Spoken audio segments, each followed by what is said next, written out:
Okay, everyone. Welcome back to another episode of Presley's Pod. So happy to have you here. We have lots to discuss today, some updates, quick little hot take, and yeah, let's get into it. So, first things first, how do we feel about the pillows? I don't really know how to sit on them, but we will figure it out. Unfortunately, even if you don't like them, they're staying because I paid for them and the box has since been thrown away, so there's no sending them back. Um, so get used to them till January, and then you know the drill. January, new space, etc. Also the flowers, I'm aware that they could be better, but I'm going out of town tomorrow. So I thought there's no use in buying another what's the word? Bouquet set.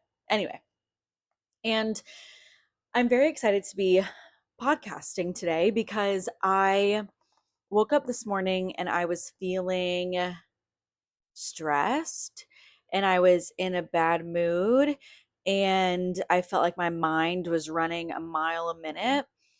And I said to myself, what what is going on? I was felt like I was being putting out very negative energy to everyone around me.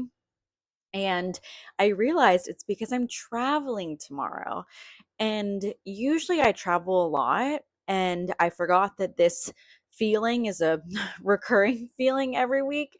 And I realized that it's been a while. And I'm really trying to work on turning that travel anxiety into excitement, like what we've been talking about, and making sure that I'm obviously, it's a work trip, so I want to be as prepared as possible. And it's not the work that I'm stressed about, it's the fact that I'm leaving and going to a new location. And yeah, that's all the things. So I'll be okay. And there's nothing I can do about it because I have to do it. So I hope everyone's having a great week. I started this month, my Labor Day, feeling very under the weather. I felt like I'd been fighting something for a week. Every morning I would wake up and there would be a slight tickle in the throat, but it wouldn't quite fully hit. And it gets to the point where you wish that you would just fully get very sick so that you could get the antibiotics and be sick and call it a day. But no, I was fighting this for a week and then Labor Day weekend it hit. And I was actually very upset by that because I love to go into a new month with new energy, putting the past months behind us, having some new goals, some new intentions. And I spent the first of the month and the day before in bed ordering Uber Eats, dragging myself to urgent care, feeling so unwell. I was like, I have strep. I know I have strep. They're like, ma'am, you have a cold. You tested negative for everything. Do you have allergies? I was like, no, I feel so ill. Like, please give me something. And they were like, no, just, some Claritin. And I was like, ugh. So anyway, we're feeling better now. But my biggest takeaway from that, and this is something that I always do because I know that my mental health can't handle trying to diagnose myself online. So this is your sign. Go to the doctor, get the test done, get the blood work done, talk to someone, ask the question. I know it's scary. I know you don't know what the answer could be, but 3, 2, 1, go. I'm telling you right now, please go because it's much better to go and get the answer from a medical professional versus trying to diagnose yourself online and making yourself feel worse. Mental health's going down the drain. Our bodies aren't feeling good if we're feeling under the weather. Please, please, please go to the doctor. I got my physical done a couple weeks ago. When was the last time you did that? Okay, okay. I have a dentist appointment in a month. When was the last time you did that? Mm-hmm. Mm-hmm. Making sure we're going. I know you don't want to, but get yourself a little sweet treat after. I promise you'll be much, much happier going to that than diagnosing yourself online. So, anyway, last week I went to dinner with one of my friends and we had the best time. We were yapping away. The restaurant was like, please, we need this table. We can move you or you have to leave. And we ended up going somewhere else, participating in my favorite activity, which is going to a very, very, very nice bar, having one drink and going home. And we truly had the best time. It was great. So, one thing that I kind of want to talk about this week is she brought up that her relationship has hit a bit of a rocky patch. And I want to talk about how to be there for your friends when they're starting to open up a little bit more about their relationship and maybe something that the two of them are going through, privately behind closed doors. And I want to talk about this because it's hard when there's an obvious answer of what your friend should do, but you're not living this through her. You're not experiencing it the way that she is. So how to be there for someone when you don't want to step on anyone's toes and you don't want to be say something rude or say something that you'll regret, but you want to make sure that you're guiding them in the right direction, right? So first things first, just sit there and listen. Listen, listen, listen. Pay attention to what they're saying. Pay attention to their body language, their facial expressions, any sort of feeling words of like, oh, how did that make her feel? How did that make them feel?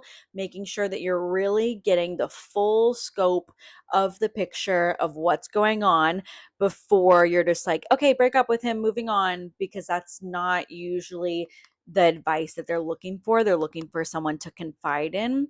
So I paid attention to her, and from an outside POV, and I think this is true with any sort of conflict it's so true from anyone from the outside perspective can easily see what should happen and the steps that you should take to make that happen. But when you're in it, you are not seeing clearly. You have no idea what to do, how to go about it. So you have to tread lightly when you're the friend that's listening. So I basically said to her, what you're telling me of what's going on, the actions and the things that you've experienced, if this was any other person, a friend, a family member, we would be sitting here and saying, like, oh, wow, that's like pretty disrespectful, it's a little rude. I don't know if we can trust this person anymore. And focusing on how this person's actions were causing her stress and anxiety versus just bashing the actions, if that makes sense. So we don't need to circle back into what happened. We need to circle forward onto how she's feeling.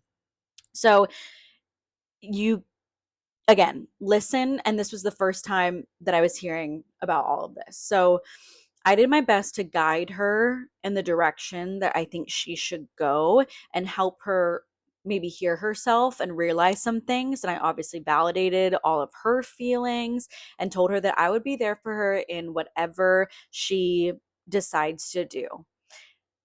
And anything that she would say, I kind of would ask questions that could encourage her to elaborate, just to listen to herself a little bit more and hopefully kind of keep that ball rolling so that we can open up a little bit more and kind of start to see the whole picture.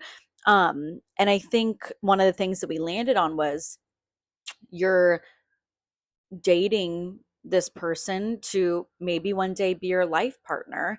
And so if you're feeling like you can't trust this person right now, it might not get any better as you're going on in this relationship.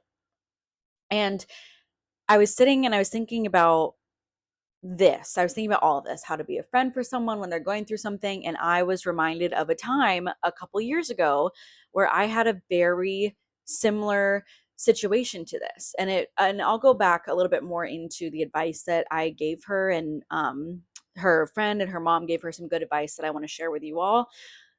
But let's take a trip back a couple years ago because this was my very first experience with this. So I had a friend a while ago that, gosh, it was probably like 5 years ago by now. We had a mutual connection And our friendship was kind of in that point of like, can we be friends outside of this? I don't know. Let's try. Like, we definitely have this in common, but maybe there's something else outside of this.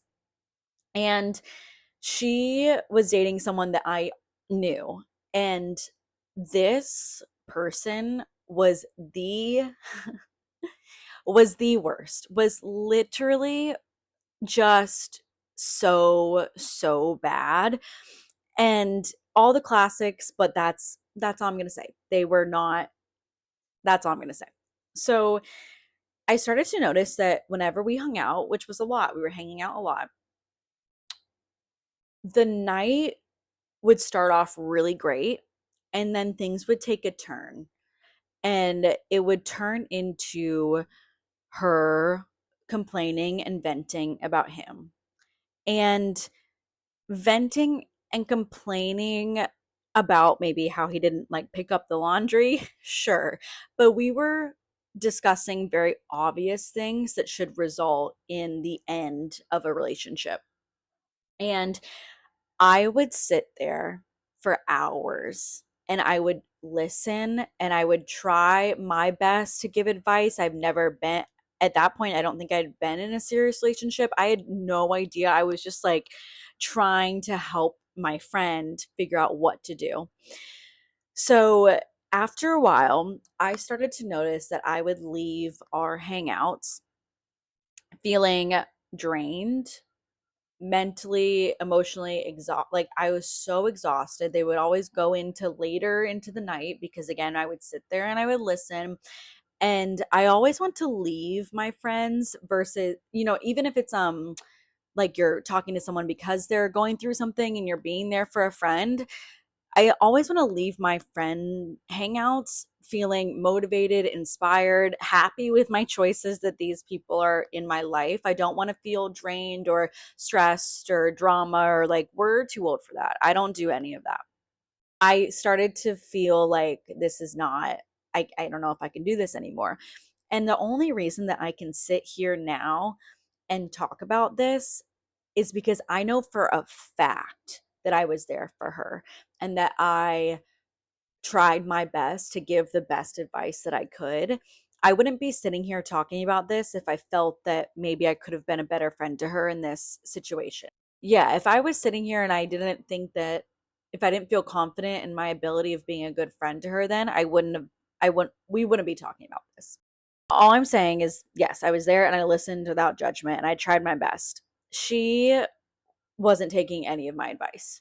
None of my advice. The situation just kept not not moving in a good direction. And I started to notice that two things happened. One, I didn't want to hang out with her anymore because I knew that that's how the night would end and I didn't want to spend money on that and I didn't want to feel drained and I started to kind of realize, okay, maybe we don't have anything in common actually besides this one mutual person that we both know and how we met. And that's okay. That's okay to realize, okay, maybe this friendship isn't. And I started to realize that we were only talking about this because that was the only thing that we had in common. So I decided to text her and I basically said, hey, I love you, but I can't listen to anything about this man at all anymore. You know how I feel about him. I at this point I didn't even like him as a person and there was no coming back from this. I could not stand him. There was nothing that he could do for me to be like, "Yep, we're good. Water under the bridge. Like so happy you all are back." I couldn't hear his name anymore. I literally said, "We can talk about anything else." Granted, maybe during the first like appetizer, you can give me some updates about him, and then we have to move on. I We have to move on because I cannot do this anymore. We were going over and over and over again with the same things happening, the same advice, and it was just this constant circle. And I said, I can't do.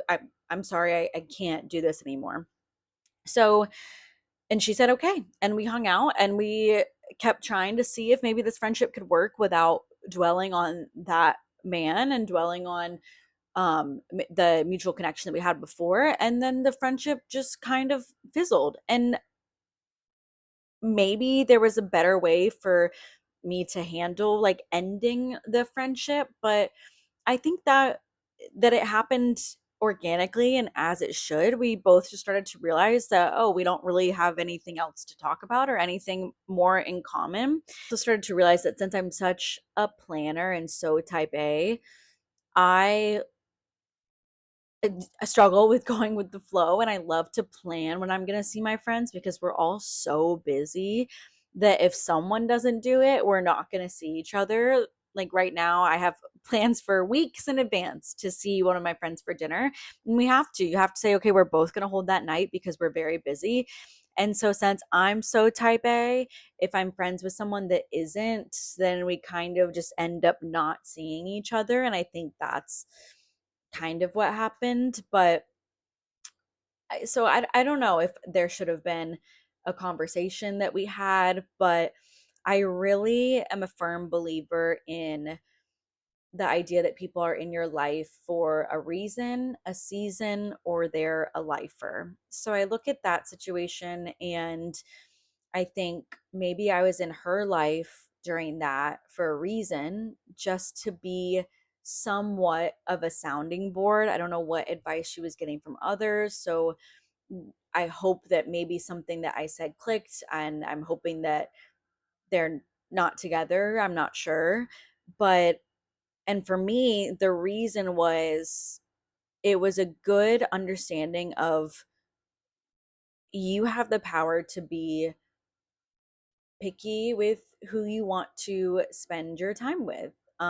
Your mental, emotional energy, and your physical energy, your money, right? We live in New York City, okay? You can't just like pop out to dinner.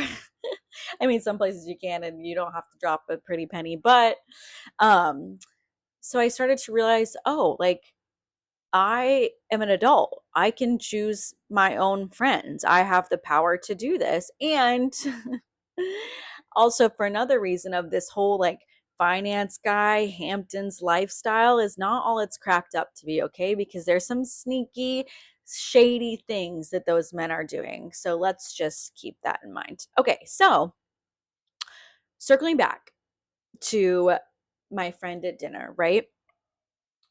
Everyone take notes, okay? Her friend said the perfect line for any of these sort of situations, okay? She told me that her friend said to her, she was talking about, what was going on, etc. And her friend looked her in the eyes and said, "You said that about him 6 months ago. You said that about him 6 months ago. And you say that and you just let it settle and you let it sit for a second because two things are happening to your friend. She's realizing that she's known this somewhere in her intuition, in her gut for 6 months, okay? And that 6 months is like, oh, I gave 6 months of my life to this situation. Like, wow, 6 months is a long time. Her mom also gave her some really good advice that I think we all can understand. Her mom said to her, "You don't have to find any specific reason to end things with someone. Nothing specific has to happen." Okay. So if you're dating someone and if you are starting to feel like maybe you're just not compatible, maybe this isn't your person, this isn't your lifer, it's okay to end it. You don't have to give them a specific or waste your time in that relationship hoping that something comes up that you can end it. My mom gave me similar advice. If you're dating someone for a year and at that year mark, if you don't see this person being your forever person, you have like, there's no point to drag it on for 3 more years just to see.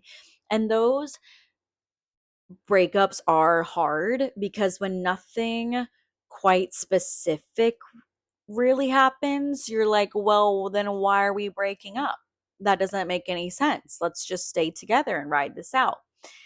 But trust me, when you end it and you follow your gut and your intuition and you end it, you will turn around like a month later and say to yourself, oh, here's 20 reasons why this never would have worked. Like, you know, in your gut why it's not going to work. So trust yourself, trust your intuition, trust your gut. And remember that if you don't feel like you're compatible with someone, that's a well enough well enough reason to end something. And I think too, to sum all of that up, it's very hard to navigate those situations as a friend. So I think listen, pay attention, and remember that your job is to be there for your friend, but it's hard to give straightforward advice on that because every situation is so different, but keep working on putting yourself in your friend's shoes and really trying to understand the dynamic and what's going on and being there for your friend and their feelings. And because it breaks my heart to see my friends go through this sometimes, I also think as women, we need to stop accepting bad behavior from men. And we also need to stop encouraging other women to accept that bad behavior. No excuses. Read the room, take into account everyone's feelings.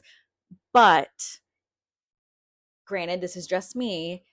I'm the type of person where if my friend or my mother or someone sees that something's a little sus, tell me.